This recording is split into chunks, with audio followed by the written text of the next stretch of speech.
Okay, let's talk about Roald Dahl and these edits that have been made to some of his children's books. I've been looking at this news story the last couple of days, and I'm going to quote a little bit from the BBC's article about this. The Telegraph, the Daily Telegraph, did a very good, comprehensive report on this. The BBC have kind of gone along with The Guardian and The Independent as being a little bit pro this censorship. So if you don't know about this story, the author Roald Dahl, who wrote a lot of children's fiction, has had his work edited by a sensitivity group within Puffin Publishers and the Roald Dahl Story Company, who have the rights to his estate and to his works. So they've decided that they're going to remove some what they consider offensive texts or offensive bits. So anything that refers to Augustus Gloop, a character from Charlie and the Chocolate Factory, all references to him being fat have been removed. There have been other changes, and there's also been a queue of people on the left who have sort of been smearing Roald Dahl a bit, and also showing their ignorance about his work. I can tell when someone hasn't read Charlie and the Chocolate Factory. When they trot out the story that the original publication depicted the Oompa Loompas as kind of African pygmies. And they say, see, this is Dahl doing his white supremacy and pro-slavery thing, pro-colonialism thing. Well, when Dahl wrote Charlie and the Chocolate Factory, the empire really was winding down. But it's wrong to call the Oompa Loompas either slaves or a reference to colonialism. They're actually refugees. And this is how I know when somebody trots out the Oompa Loompas and they're pygmy Africans. I know they haven't read the book, because the Oompa Loompas come from this mythical, unknown part of the world, and they're being hunted to extinction by this monstrous entity called the Venetius Cnids. So they're refugees, and if Wonka didn't step in and save them and take them to the chocolate factory, they would have been exterminated. So that's how I know you haven't read the book if you start going on about the Oompa Loompas being slaves or depicted as the kind of African savages. And also the Oompa Loompas impart wisdom throughout the story. They have their rhymes and their songs and their chants about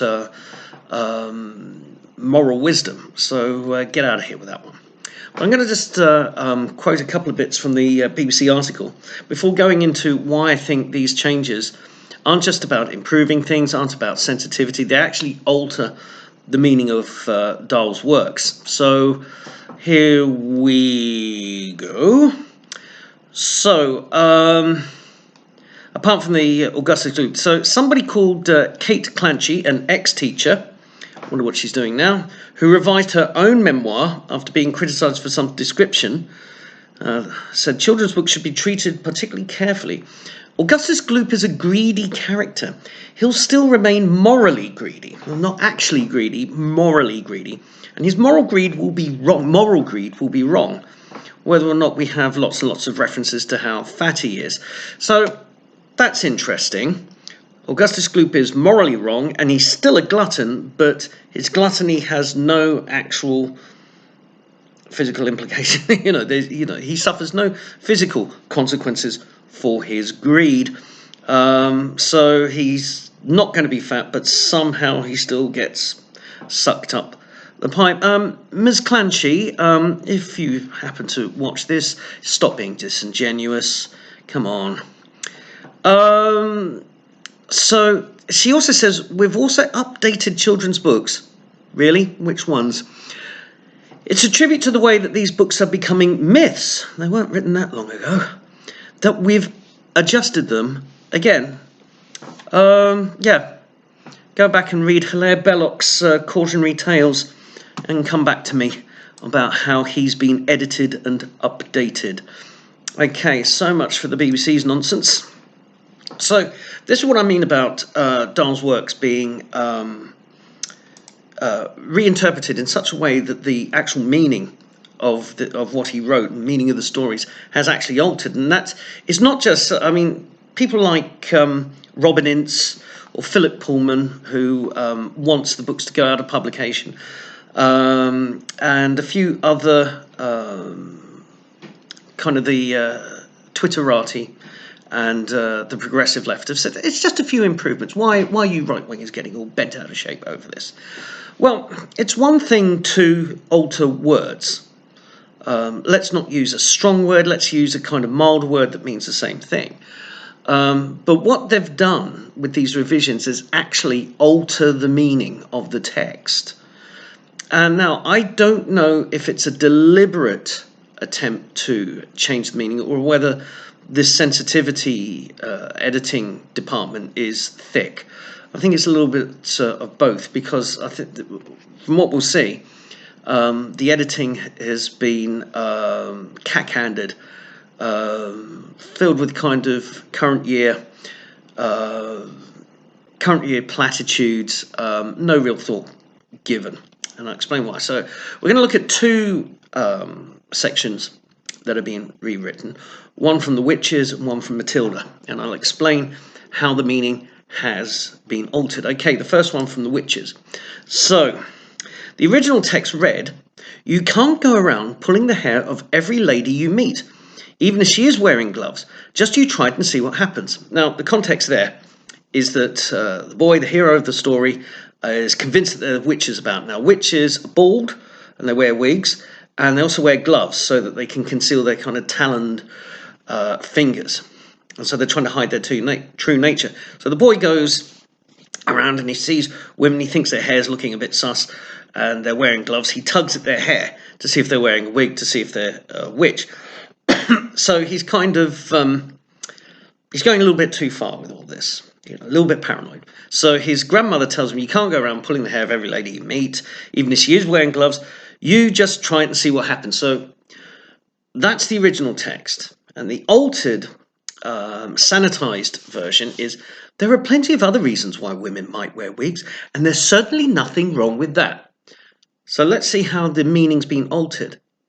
So in the original, the grandmother is chastising the boy for doing this. She thinks he's doing something wrong. You can't go around pulling the hair of every lady you meet. It's rude. It's unpleasant. It's painful for the woman, potentially painful. It's embarrassing, even if she is wearing gloves. It's a warning that you just can't go around doing this, and that your suspicions do not warrant these kind of extreme actions. You just try it and see what happens. So she's warning her grandson of the consequences of his actions. So, if he goes around doing this to women, you just try it and see what happens. He might get a slap, he might get a telling off, he might find, the police get called, this boy going around tugging at women's hair. So she's warning about the consequences of his behavior. This isn't the done thing, this isn't the polite thing. If you do something like this, there will be negative consequences. So the altered version changes that, and it's like this patronizing justification of why women would wear wigs. There are plenty of other reasons why women wear wigs. Never explain those reasons. The reasons are never explained, and there's certainly nothing wrong with that. So don't question me. So instead of about a warning about behavior that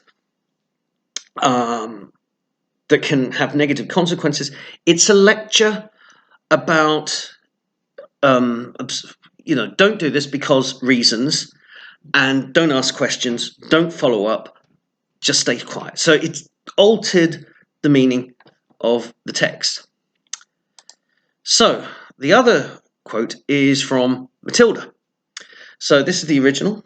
Again, this is Matilda, the story of Matilda and all the wonderful things that happen in that story. So the original is, she went on olden days sailing ships with Joseph Conrad. There's also an explanation. Went into darkest Africa with Ernest Hemingway and travelled to India with Rudyard Kipling. So that's been altered. And the one I want to focus on is that she went on olden days sailing ships with Joseph Conrad. It was rewritten to read, she went to 19th century estates with Jane Austen. Okay, very different. I mean, it's other than shunting Joseph Conrad aside as a novelist and not mentioning him at all, replacing him with Jane Austen. Obviously, we need a woman writer in there. Who's famous enough? Jane Austen. But the thing about Joseph Conrad is that in real life, before he became a novelist, he was in the merchant navy. He travelled around the world on ships. He was a master mariner, and he used a lot of his experiences as a seaman who travelled all around the world and saw all different parts of the world. He used that as the basis for a lot of his novels. Joseph Conrad, merchant navy, Victorian times. He must be like a colonialist. Well, Conrad's views on colonialism aren't just so cut and dried. I mean, again, this smacks of anybody who says Joseph Conrad needs to be cancelled because of colonialism has not read Heart of Darkness. As far as I know, they've not read Heart of Darkness, haven't read Lord Jim, so they don't know what they're talking about. But this is the thing about this reference. Went on olden day sailing ships with Joseph Conrad. To go on those olden day sailing ships, it was an adventure, and it was a venture that could be dangerous as well, because you're setting yourself, you're going over the horizon, going to unknown territories where the conditions are very changeable. The sea is unpredictable, and so the idea of going on an olden day sailing ship with Joseph Conrad is to tap into the experience of going into the unknown, going into something a bit dangerous, going beyond what you can see. The meaning of going around and looking at 19th century country estates with Jane Austen, it's homey, it's all on home soil, it's safe, it's going to these buildings which are beautifully decorated. So there's no sense of adventure. So in this one, she went on olden day sailing ships with Joseph Conrad as an adventure, and visiting 19th century estates with Jane Austen is kind of twee, nice, pleasant. So it's altering the meaning once again. And also it's that thing, if she's going on these estates with Jane Austen, she's not looking beyond the horizon.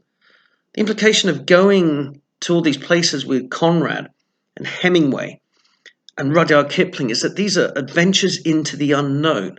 I can't remember off the top of my head who they replaced Rudyard Kipling with, but obviously Kipling associated with empire. Little Kitty Winks reading this book might get upset.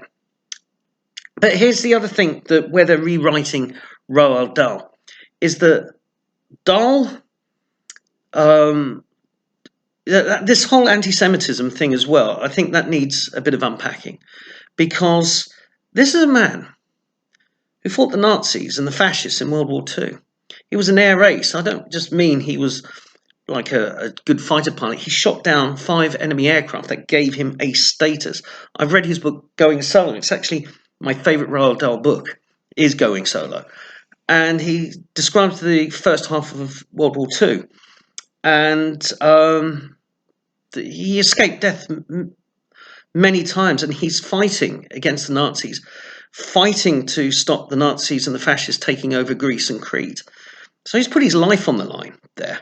It was more than his critics and detractors would be capable of doing. But then this is also a man who, when he had a sick child who was dying, and he co-invented a heart valve. I think it's called a shunt valve. But he co-invented this medical device using his technical knowledge and working with somebody else, and they came up with this, invented this thing. And how can you just dismiss a man with all his views, good and bad and unpleasant, weird? I mean, he had a thing against men with beards and all this stuff. Yeah, he's his opinions are out there and abhorrent at times, but he put his life on his line, fighting for Britain and Greece, and then he co-invented this life-saving machine. And then when his wife, the actress Patricia Neal, had a stroke, He nursed her for years. He kind of put the writing on the back burner and nursed her until she could walk, talk, and communicate again and get her career back. I mean, how can you just like swat that guy aside? How can you just go and take his words, alter the man himself in the public eye, and then alter his writing to completely change the meaning of what he intended in the first place? I mean, it is a it's objectionable for so many reasons, and it treats children as idiots. I mean, Roald Dahl's books are meant to be a little bit unpleasant. They're meant to be a little bit gory because he went through a lot of that. He went through close encounters with death, with himself, his friend. His best friend was shot down and killed over Crete, and his wife had a stroke, paralyzed her for many years. She almost died. You know, he invented this shunt valve because children were dying, and he saw a lot of unpleasant things, and a lot of his writing has this unpleasantness. It's the kind of attraction repulsion thing which is prevalent in a lot of children's fiction. It's children's fiction is not all about validation. Sometimes it's scary, sometimes it's unsettling. And so I'm going to sign off with there from there. You know, if you encounter these people who are apologizing and making excuses for these edits, just tell them it's actually altering the meanings of the book. So you might as well take Roald Dahl's name completely off it and put the names of this sensitivity committee on them instead. Okay, changing my new signing off logo. Keep them peeled.